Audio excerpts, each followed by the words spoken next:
Greg, I was listening to you, I believe it was on Whitney Sewell's podcast, and you were talking about how you love to read books.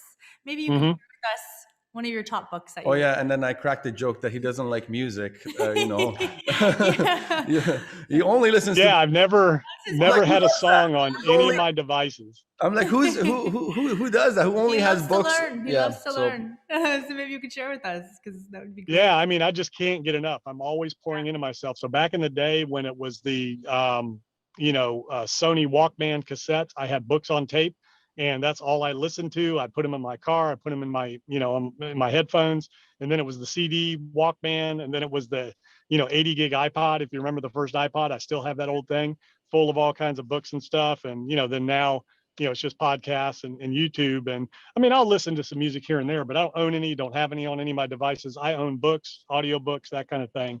So I started out years ago, like I said, Rich Dad Poor Dad was the big one that triggered in me. I didn't get real estate out of Rich Dad Poor Dad. What I got was I wanted to be Rich Dad, not Robert Kiyosaki. So I went out on a tear to buy companies, build companies that generated cash flow to invest in other assets that would pay for my lifestyle and everything else. So that was the big mindset shift for me. I was, an employee from that point before I started my full-time business. I always had a side business while I was working full-time in my other jobs, a little side construction business. But it wasn't until I read that book that it clicked. Wait a minute. If I want to create a lifestyle, I need to go acquire assets that generate income to pay for whatever I want to do or whatever it is I want in my life. And more importantly than that, I need to build a business that's going to generate that, because I'm limited anywhere else. So the only way I'm going to be able to create what I want is I've got to go create it through a business or businesses, and then go from there. So Rich Dad Poor Dad was the first one. Power of Positive Thinking, Norman Vincent Peale. Think and Grow Rich, Napoleon Hill. How to Win Friends and Influence People, Dale Carnegie. Those were the foundations of my business training. One of the best books on business and wisdom is Proverbs, regardless of your faith. That book is full of unbelievable business and life advice. So that's always been one of my favorite books.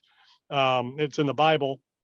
And, then there's so many more after that. But those were the core books that really transformed my mindset to anything is possible. I can do anything, within my limits. I'm not going to go be an NFL quarterback, right? But from a business standpoint, if I educate myself and apply what I'm learning, and that's the key, apply what I'm learning, and then learn from my mistakes and grow and seek wisdom from others, find others who are where I want to be and learn from them, then nothing is impossible for you. incredible. I love it. Great. 100. Yeah. I just actually finished How to Win Friends and Influence People. That's a really good one. Yeah, that book never gets old. Never gets old.